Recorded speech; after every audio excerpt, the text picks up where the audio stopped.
On today's Apple Daily, we are talking about Ming Chi's iPhone Future Analyst report, your iCave answers, and Notification Squad new members. For the latest Apple news, rumors, and leaks, every weekday at 12 UTC, join us in the iCave. I'm iCaveDave and I simplify Apple so that everything just works for you, and if you want the latest Apple news, leaks, and rumours, and to help me get to 10k to beat Tech Hyped, like this video, subscribe to the channel, and ring the bell so that you don't miss a thing. That way you can also join our Notification Squad by posting up hashtag Notification Squad down in the comments so I know that you have become a new member and I can shout you out in the next video. So today's video is going to be very much iPhone heavy. I know we normally talk a lot more about Macs than much else, but we have a new report out from Ming Chi, who is one of the guys who, when he talks about Apple stuff, you listen. He's got a nearly 80% record on Apple Track, so pretty reliable in general, and a lot of his sources tend to be in supply chain over in China.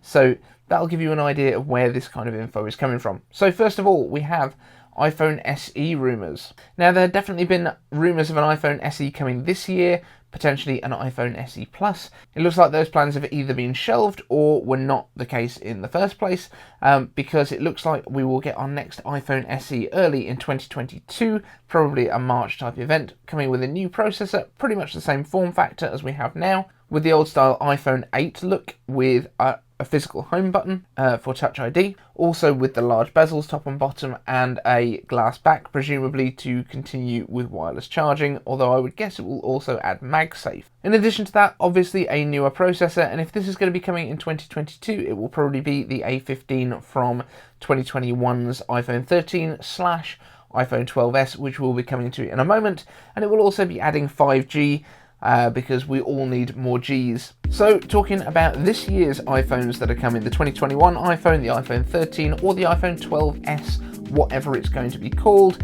the idea of removing the Lightning port appears to have been abandoned for this year at least. Lidar is still going to be around, but only in the Pro models. So we had thoughts that Lidar might have been rolling out across the whole range, but the thing that is going to roll out across all of the iPhones this year is sensor shift main cameras, which at the moment is only in the iPhone 12 Pro Max, which is the one that I'm filming on right now, and this basically allows the sensor to move around within the body of the phone in order to keep stabilized shots. So with the iPhone 12 Pro Max, I believe it can adjust 5,000 times a second, which is pretty quick. That's what allows things like the night mode to work really, really well, and basically stabilizes the sensor so that the image looks nice and crisp and not blurry because your hands are moving slightly. Other than that, this year we are also looking at the 120Hz Pro Motion refresh panels in the iPhone Pros. The Pro Motion, if you're not aware, is not just a straight 120Hz panel, it is a variable refresh rate panel that can change from anything from 24 frames a second all the way up to 120, so it can give you the buttery smooth motion that you want when you are doing quick animation stuff, and potentially for first-person shooter games and competitive gaming, and it can also slow right down to 24 frames a second when it doesn't need to refresh as fast if you're watching cinematic content which is shot in 24 frames a second, or if you are literally just doing nothing that needs the screen to be refreshed particularly quickly. Right now the iPhones all refresh at a standard 60 frames, so being able to drop down to 24 really gives a lot more flexibility, and it means that the processor is having to render less frames to the screen, which saves battery life. Of course, when you go up to that 120Hz, you are going to be using a bit more battery life, so it should balance itself out nicely and not really add to the amount of battery drain. This will be using the OLED panels that we have currently in the iPhone, we assume. And 120Hz Pro Motion was expected in the 2020 iPhones by a lot of people. It turns out that there was just not enough supply in the supply chain to actually make this phone for the volumes that Apple would have needed. Then moving on to 2022's iPhone. So here we are talking about the iPhone 14, we will call it, so it is another generation ahead. And all of this is very, very early, so do not assume any of this is confirmed. This is the stuff that is being tested at the moment, but there is potential for an iPhone with a hole punch camera display. That's a little bit confusing to me because Apple needs more space than a hole punch camera. At the moment, it's looking like that would be probably for the Pro iPhones, but could potentially be across the whole range if there's enough production available. But you might be thinking to yourself, well, what are they doing with Face ID? Because that's the big issue. That's the reason that we have the notches that we have on the iPhones today. We have heard about the technology being available for under-display camera sensors, which would allow the whole display to look like a full display, and to basically hide the camera sensor under the display and simply have those pixels turn off when the camera is in use. However, the phones that have done this already have had very kind of misty looking displays, quite soft looking displays, because obviously where the pixels are, you can't get light through, therefore you've got a lot less information that you can use across your camera. This has been said to be one of the reasons that Apple doesn't want to use that technology for their cameras on the iPhones, but this hole punch would deal with that. And I wonder if they have found a way to use the under-display camera sensor technology, basically having the pixels across the top of the camera sensor. I wonder if Apple has actually taken that technology. I wonder if Apple's put that across its dot projectors and its depth sensors and potentially the ambient light sensor and all of the other stuff that lives inside the notch right now. So essentially they've been able to cover up the rest of the notch with more display and just left a hole so that you can get a really good photo through it.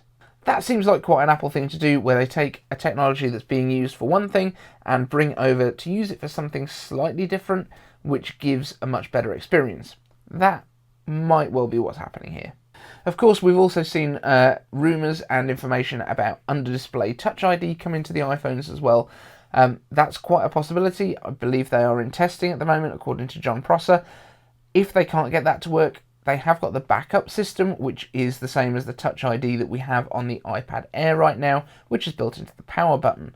Now, if that's what they go with, that would probably make production a little bit cheaper, but I don't think it's the solution that Apple wants to go for. Under display would be a lot cooler, especially if it's as secure as TouchID has been in the past and can work in conjunction with Face ID. And then we even have information about what could be coming in 2023, which is just mind-blowing how far out this is. And obviously take all of this with a pinch of salt, because we are talking about something that is a solid 2 and a bit years away at this point. But Ming has mentioned that Apple is researching folding iPhone displays for a 2023 model with a 7.5 to 7.8 inch display when opened. And bear in mind that the current iPad mini is 7.9. We are talking about essentially an iPad-sized phone. That folding phone would also support the Apple Pencil, so you would be able to use that on the go, and that might be one of the reasons that they are holding off on Apple Pencil support on the iPhone at the moment. Personally, I don't think it would be a great experience because it is quite a small display, but I can see why people would want it in the iPhones. But certainly in a folding iPhone, it makes a huge amount of sense. In fact, it makes all the sense in the world. And then moving on to the regular 2023 iPhones, so we're talking iPhone 15 right now. It could have a true all-screen design with no notch, no visual distractions, a Periscope telephoto lens, which basically means they fold everything into the main body, so there's just a mirror at the top behind where you see your lens cover, or collects the light inwards and sends it down to the lens and the sensor inside. And again, under display Touch ID. How would a all-screen display work?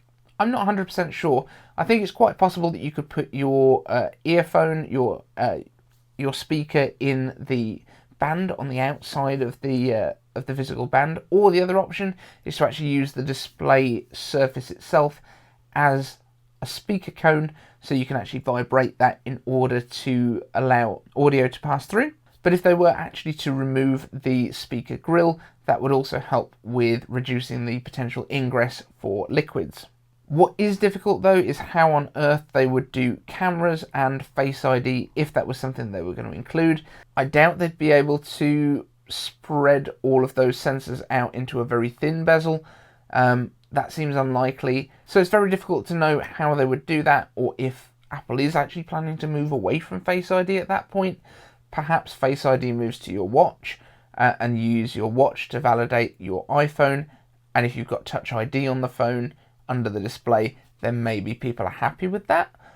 I don't know. I can't see Apple moving fully away from Face ID because it seems like it's a much better system than Touch ID. But let me know down in the comments what you think about these rumours. I know we're talking like way out, and we are talking rumour. This is not confirmed. This is not the kind of thing that that you should be relying on, but it's some interesting stuff. I think we should just call it concepts at this point for anything that's beyond this year's iPhone, because that hardware will not have been finalised at this point. So moving on to Notification Squad, we have one new member, which is Cleveland Ironman. Thank you, Cleveland Ironman, for joining the squad. If you want to be a member of the squad, all you need to do, subscribe to the channel, ring the bell, and post up down in the comments section using the hashtag Notification Squad. So just one iCave answers today from Mikey. I am Mikey, my name is Mikey, and I am very famous, but do you think iPhone is better than iPhone? Where do you guys come up with these things? iPhone's pretty cool, yeah, I like it. The iPhone's also great. So, I mean, take your pick. They're both great choices. But I do love answering your questions, especially when they're actual questions on the show. So, please let me know down in the comments section, hashtag iCaveAnswers, anything you want me to answer for you on Apple, whether that's on future products, on how to do something in particular. But also, I would love to do some more shorts. Let me know what you would like a really quick update on, what kind of topics, suggest me some titles, and we'll make them. Just put hashtag shorts down in the comments. Thanks so much, guys, and I'll see you in the next one.